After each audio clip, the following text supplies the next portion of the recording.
Today, I'll be covering two truly bizarre stories. One about a dream that seemed to predict something of a crazy disaster, and another about a clown who turned an ordinary morning into a chilling crime scene. But before we get into these stories, if you enjoy true crime, paranormal tales, and everything in between, then you come to the right place.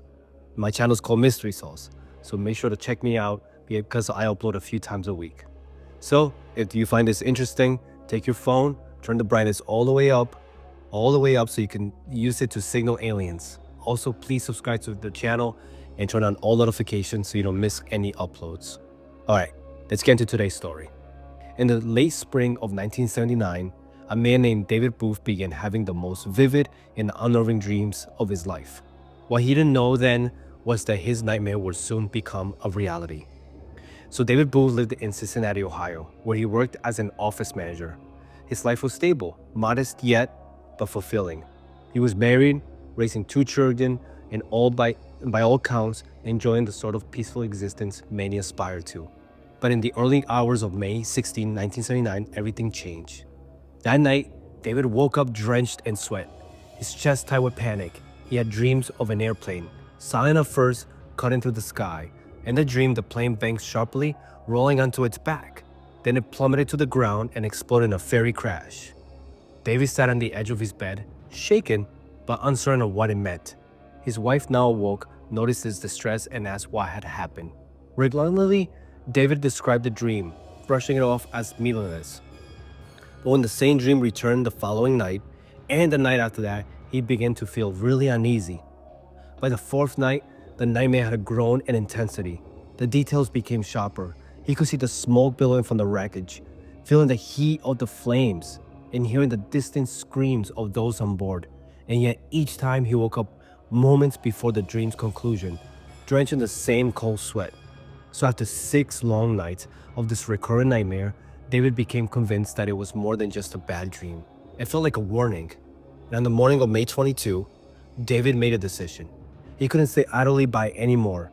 The one clue that stood out to him was an overwhelming sense that the plane was connected to American Airlines, though he couldn't explain why.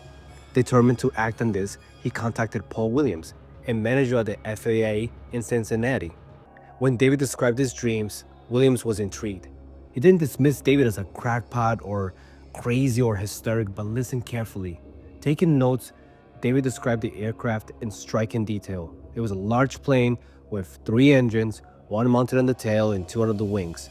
Based on this information, Williams identified the aircraft as a DC-10, one of the more popular commercial jets at that time. Despite the discussion, there wasn't enough information to act on. David couldn't say where or when the crash would occur, only that he was certain it would happen soon. Meanwhile, his dreams persisted. It just kept growing more traumatic each night. Desperate for relief, he sought help from a psychiatrist, fearing he was losing his grip on reality. So by May 25th now, David's dreams had abruptly stopped. That morning, he woke up feeling utterly at peace, but also burdened by an unshakable sense of foreboding. He told his wife, "I think it's over." But deep down, he feared the worst. And at 3:05 p.m. the same day, American Airlines Flight 191 departed from Chicago O'Hare International Airport. It was bound for LA. It was a routine flight on a DC-10 jetliner. Shortly after takeoff, disaster struck. The engine on the left wing detached from the aircraft, ripping away crucial hydraulic and electrical systems. The plane rolled to the left, inverted, and plummeted into a field near the airport. It exploded on impact, killing everybody on board, 271 souls. Investigators later determined that a maintenance issue had caused the engine to separate mid-flight. The crash of Flight 191 remains the most deadliest aviation disaster in U.S. history. And when David heard the news, he was devastated. He felt a crushing guilt, believing he hadn't done enough to prevent the tragedy. Paul Williams and other officials reassured him that he couldn't have stopped it, that his dreams, while disturbing, had lacked actionable details. But David couldn't let go of the idea that the lives lost were somehow his responsibility. So the media got wind of David's story, and he reluctantly gave a handful of interviews. But after the initial wave of attention, he retreated from the public eye. He never had another dream like it again. Now, David Booth's experience wasn't unique. Over the years, similar accounts of precognitive dreams have surfaced. From Mark Twain's dreaming of his brother's funeral to the eerie warning surrounding the Titanic, these stories raise unsettling questions. Are our dreams random creations of our mind, or do they sometimes serve as a glimpse into a larger, interconnected reality? And even today, science cannot fully explain why we dream, let alone why some dreams seem to predict the future. So were David's dreams more mere coincidence, or was he somehow connected to an event he couldn't prevent?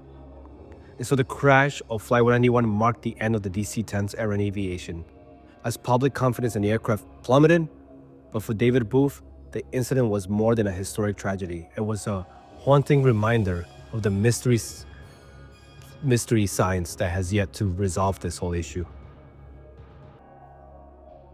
On a sunny morning in May 1990, Marlene Warren was enjoying breakfast with her son and two of his friends in their West Palm Beach, Florida home. The quiet domestic scene was interrupted when a white Chrysler LeBaron pulled into the driveway. A clown emerged from the car. Its outfit was a vibrant display of colors: a bright orange wig, a bulbous red nose, and a painted-on smile that stretched grotesquely across its face. In its hand, the clown held a basket of red and yellow flowers and two balloons. One balloon bore an image of Snow White and the other read, "You are the greatest." The clown walked up the driveway and knocked on Marlene's door. Intrigued, she opened it. "How nice," she exclaimed, smiling at the same time. The clown said nothing. Instead, it pulled out a gun and shot Marlene point blank in the face. She collapsed on her doorstep, bleeding profusely. Her son, alarmed by the sound of the gunshot, rushed to her side and called for help right away. Meanwhile, the clown calmly just walked back to the white convertible, climbed in, and just drove away. Paramedics arrived quickly and transported Marlene to the hospital. Despite their efforts, she succumbed to her injuries just 2 days later. What began as an ordinary morning had ended in a bizarre and brutal murder, one that would confound investigators for like decades. The initial investigation into Marlene Warren's murder was hindered by the very nature of the killer's disguise. Witnesses recalled the clown vividly but could provide no details about who might have been behind the makeup and the wig. The clown's suit had served its purpose. It concealed the identity of the shooter. Attention soon turned to Marlene's husband, whose name is Michael Warren. At the time of the murder, Michael had been on his way to horse races with friends, giving him a complete alibi. But suspicion lingered. Marlene had confided in her parents that she suspected of Michael's having infidelity and had been considered leaving him. She told her mother, "If anything happens to me, Mike did it. He's guilty." So Michael and Marlene owned a used car dealership, which was called Bargain Motors, which had a history of shady dealings, including fraud and stolen vehicle trafficking. Investigators considered whether the murder might be linked to the couple's business dealings, but no concrete evidence had ever emerged about the dealership. Then attention shifted to Sheila Keene, a woman who worked for Bargain Motors also. She repossessing cars for the Warrens. Sheila had dark brown hair and, according to reports, had purchased a clown costume, flowers, and balloons similar to those left at the crime scene. Sheila denied any involvement, claiming she had been out repossessing cars at the time of the murder, though she couldn't provide specific details about her whereabouts. The white Chrysler LeBaron was discovered abandoned several days after the murder. Inside the car, police found brown hairs and orange fibers that matched Sheila's hair color in the clown wig. Additional orange fibers were later found in Sheila's apartment. Despite this circumstantial evidence, prosecutors concluded there wasn't enough to charge her, and the case went cold for decades. So for nearly 3 decades, that's about 30 years, Marlene Warren's murder remained a complete mystery. But in 2017, advancements in DNA analysis breathed new life into the investigation. The hair recovered from the Chrysler LeBaron was re-examined using modern forensic techniques, and it matched Sheila Keene's DNA completely. Investigators also uncovered new testimonies from custom shop employees who remembered a woman matching Sheila's description buying the clown costume and balloons. Armed with this new evidence, police obtained a warrant for Sheila's arrest. When investigators tracked her down, they discovered that Sheila had remarried, and was now named Sheila Warren. She was living in Virginia with none other than Michael Warren, the man she was accused of killing for. The two had married in 2002, a dozen years after Marlene's murder. So, on a quiet morning in their upscale Virginia neighborhood, police surveilled Sheila and Michael Warren. As they pulled out of their driveway in a black Cadillac Escalade, law enforcement set up a strategic trap and surrounded the vehicle as it turned into the main road. Sheila was arrested without incident, showing little emotion as she was taken into custody. Sheila was extradited to Palm Beach County, Florida, where she was charged with first-degree murder. She denied the charges and maintained her innocence completely. Michael Warren was not charged though. Investigators suspected he may have been involved in the conspiracy to kill his ex-wife, but they didn't charge him at all. So Sheila sat in jail for over 2 years awaiting her trial. The case was further delayed by the COVID-19 pandemic. Then in 2023, just weeks before her trial was set to begin, Sheila pleaded guilty to a reduced charge of second-degree murder as part of a plea deal. The deal ensured that Sheila would be released in less than 2 years, having already served significant time in custody.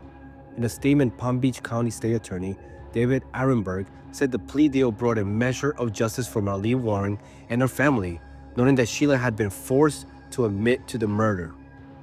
Now, Sheila's attorney painted a different picture, calling the deal a victory. He stated the state of Florida originally wanted to execute her, but now she's going home in 10 months. Now, despite Sheila's guilty plea, many questions remain. Did Michael Warren play a role in his wife's murder?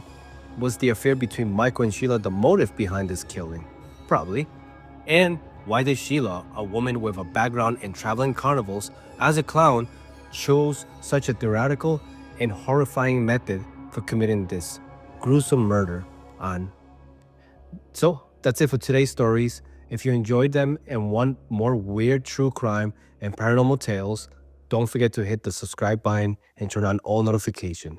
Thanks for watching Mystery Sauce, and I'll see you in the next one. Thank you.